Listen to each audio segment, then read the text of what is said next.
Bismillahirrahmanirrahim. Assalamualaikum warahmatullahi wabarakatuh. Apa kabar saudaraku seiman? Semoga kita selalu dalam lindungan Allah Subhanahu wa taala.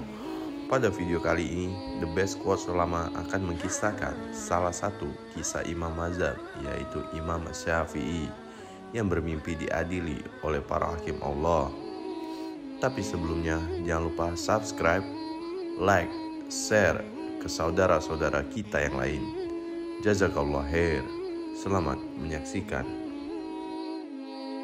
Imam Syafi'i sudah terlihat kejeniusannya sejak masih kecil. Beliau hafal Al-Quran pada usia 7 tahun, menguasai ilmu sastra Arab pada usia 10 tahun, serta hafal kitab Al-Muwatta karya Imam Malik dan mampu memahaminya dengan baik di usia sekitar 13 tahun. Pada usia 15 tahun, gurunya yang bernama Syekh Muslim bin Khalid Az-Zanzi, mufti Makkah saat itu, sudah memberikan lampu hijau kepada Imam Syafi'i untuk berfatwa. Namun di balik kecerdasan dan kejeniusannya, Imam Syafi'i tetaplah seorang hamba yang tidak luput dari berbuat kesalahan, di mana kesalahan itu harus dibayar mahal, bahkan hampir saja membuat dirinya diberi hukuman mati. Imam Syafi'i berkata, "Suatu hari terbesit dalam diriku bahwa aku adalah seorang yang alim. Kemudian setelah itu, aku bergegas untuk menjadi imam sholat maghrib. Ketika aku mengimami sholat maghrib, tiba-tiba bacaan surah Al-Fatihahku salah, dan orang-orang yang menjadi makmum pun membetulkan bacaanku.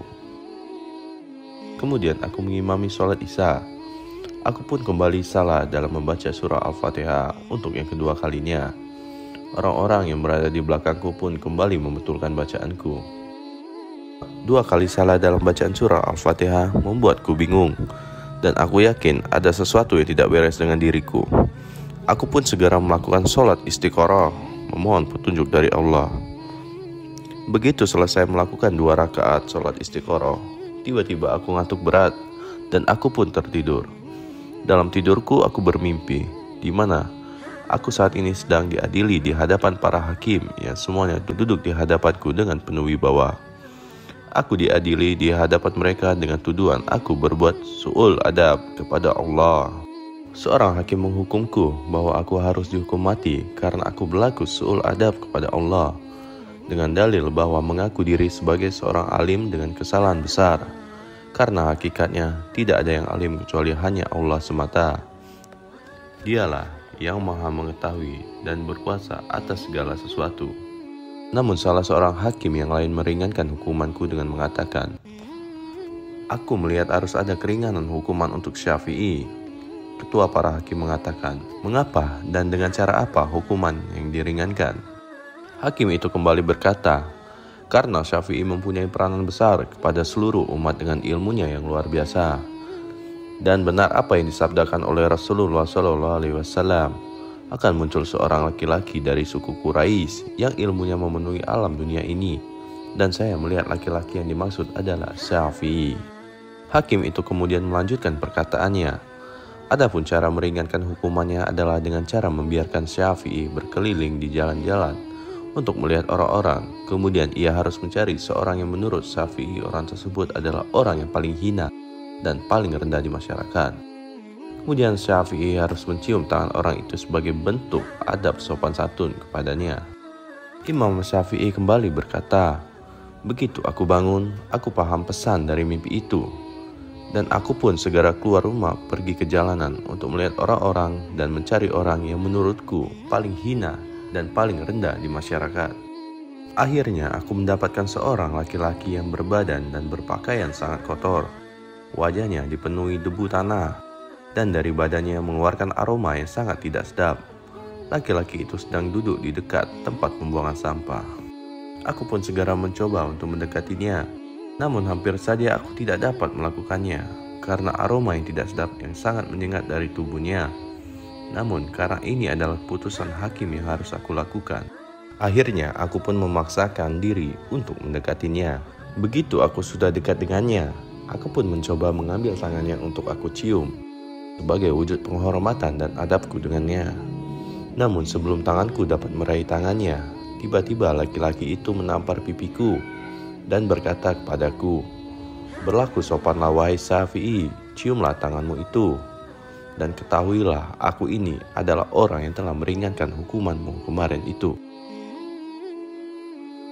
Mendengar itu, Imam Syafi'i pun segera menaburkan tanah ke tubuhnya. Lalu ia mencium tangannya sambil menangis terseduh-seduh. Setelah itu, Imam Syafi'i pun segera datang menemui guru beliau, Imam Waqi, untuk mengadukan masalah yang sedang ia alami. Lalu keluarlah bait nazam yang berbunyi, "Aku mengadu kepada Imam Waqi tentang hafalanku yang berkurang." Beliau kemudian menasihatiku agar aku meninggalkan perbuatan maksiat. Ia juga menyampaikan kepadaku bahwa ilmu itu cahaya dan caranya Allah tidak akan diberikan kepada orang yang berbuat maksiat. Perbuatan maksiat dimaksud bukanlah perbuatan maksiat berupa perbuatan lahir dan fisik, akan tetapi berkaitan dengan perbuatan hati, yaitu ketika terbesit dalam hati Imam Syafi'i bahwa beliau adalah seorang yang alim. Terdapat perbedaan sangat jauh antara yang disebut dosa atau maksiat menurut orang-orang soleh terpilih dengan dosa dan maksiat menurut kita selaku orang awam.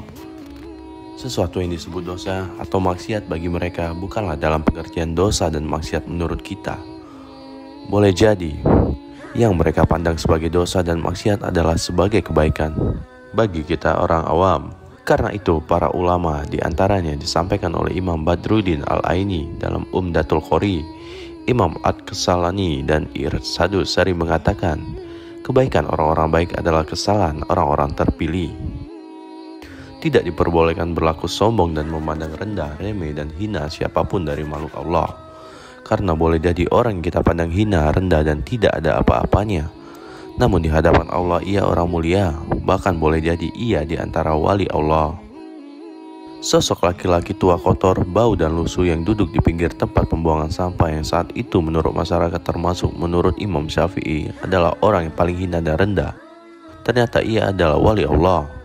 Ia adalah seorang hakim yang telah meringankan hukum yang akan diterima oleh Imam Syafi'i dalam mimpinya. Karena itu, Imam Al-Ghazali berkata dalam kitab Bidayatul Hidayah, setiap orang yang memandang dirinya lebih baik dari satu makhluk Allah, maka ia adalah orang yang sombong. Kemudian beliau juga bertutur, sejogjanya manakala Anda melihat seorang siapapun dia, tanamkan dalam diri Anda bahwa dia lebih baik dari Anda. Semakna dengan apa yang disampaikan oleh Imam Al-Ghazali, Maulana Syekh Dr. Yusri Jabir, salah seorang syekh soleh ternama dari Al-Azhar Mesir, dalam salah satu pengajian ilmunya memberikan nasihat sangat agung. Manakala kamu keluar rumah, tanamkan dalam dirimu bahwa semua makhluk yang dilihat adalah wali Allah, kecuali satu yang bukan wali Allah, yaitu dirimu sendiri. Semoga Allah menjadikan kita semua sebagai orang-orang yang selalu rendah hati, mencintai, menghormati, dan menyayangi semua makhluk Allah, siapapun dia dan apapun status sosialnya. Karena boleh jadi orang akan menyelamatkan kita kelak pada hari kiamat. Masih dalam kisah perjalanan hidup Imam Syafi'i yang berkaitan dengan ilmu, dikisahkan bahwa suatu ketika keilmuan Imam Syafi'i juga pernah diuji oleh Nabi Khidir alaihissalam. Seperti yang kita ketahui bahwa Nabi Musa alaihissalam pernah diperintahkan Allah Subhanahu wa Ta'ala untuk berguru kepada Nabi Khidir, yang memiliki makna bahwa Imam Syafi'i berilmu diuji oleh Nabi Khidir, sang ahli ilmu. Ku beri kamu waktu 3 hari 3 malam, tunjukkanlah dalil dari Al-Quran, kalau tidak bertobatlah engkau kepada Allah.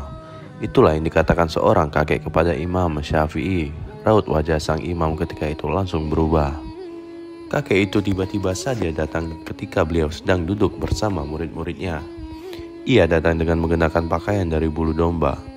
Ketika ia datang, Imam Syafi'i langsung berdiri dan merapikan pakaian sang kakek dan menatapnya dengan penuh rasa hormat.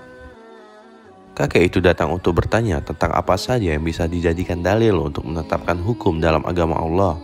Imam Syafi'i pun jawabnya dengan mengatakan Al-Quran. Kemudian apalagi, tanya sang kakek. Hadis Rasulullah, jawab Imam Syafi'i. Kemudian kesepakatan umat, tegas Syafi'i. Sang kakek bertanya, dari mana kamu mengatakan bahwa kesepakatan umat adalah dalil? Imam Syafi'i terdiam dan tak mampu menjawab, sehingga sang kakek pun memberi tenggang waktu kepada Imam Syafi'i untuk menjawabnya selama 3 hari 3 malam. Setelah kejadian itu, Imam Syafi'i tak pernah terlihat sampai berlalu 3 hari 3 malam. Setelah tepat seusai waktu yang dijanjikan di tempat pertemuan sebelumnya, Imam Syafi'i menunggu sang kakek dalam keadaan wajah, tangan, dan kakinya terlihat membengkak. Tak lama muncullah sang kakek lalu berkata, Syafi'i, apakah engkau sudah mendapatkan jawaban dari apa yang aku tanyakan? Imam Syafi'i lalu membaca surat An-Nisa yang artinya, dan barang siapa menentang Rasul setelah jelas kebenaran baginya dan mengikuti jalan yang bukan jalan orang-orang mukmin, kami biarkan dia dalam kesesatan yang telah dilakukan itu, dan akan kami masukkan dia ke dalam neraka jahanam, dan itu seburuk-buruknya tempat kembali. Imam Syafi'i menjelaskan bahwa Allah tidak akan memasukkan orang-orang yang mengikuti jalan orang-orang mukmin ke dalam neraka, kecuali apabila hal tersebut hukumnya wajib. Maka mengikuti jalan yang disepakati orang-orang mukmin, yaitu ijtima, hukumnya yang wajib. Lanjut beliau, setelah mendengar jawaban Imam Syafi'i, sang kakek berkata, engkau benar.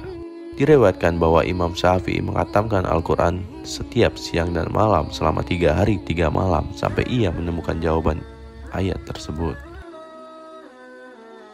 Mengenai asal-usul sang kakek, Syekh Abu Nasr Tajuddin Abdul Wahab bin Ali bin Abdul Qafi As-Subki dalam kitabnya Tabaqat Asy-Syafi'iyah Al-Kubra dikatakan bahwa dilihat dari sikap Imam Syafi'i yang mendengarkan perkataan sang kakek dan menuruti ucapan kerasnya Nabi Khidir alaihi salam. Kemudian beliau menegaskan bahwa sanad kisah ini sahih, tidak ada keraguan di dalamnya.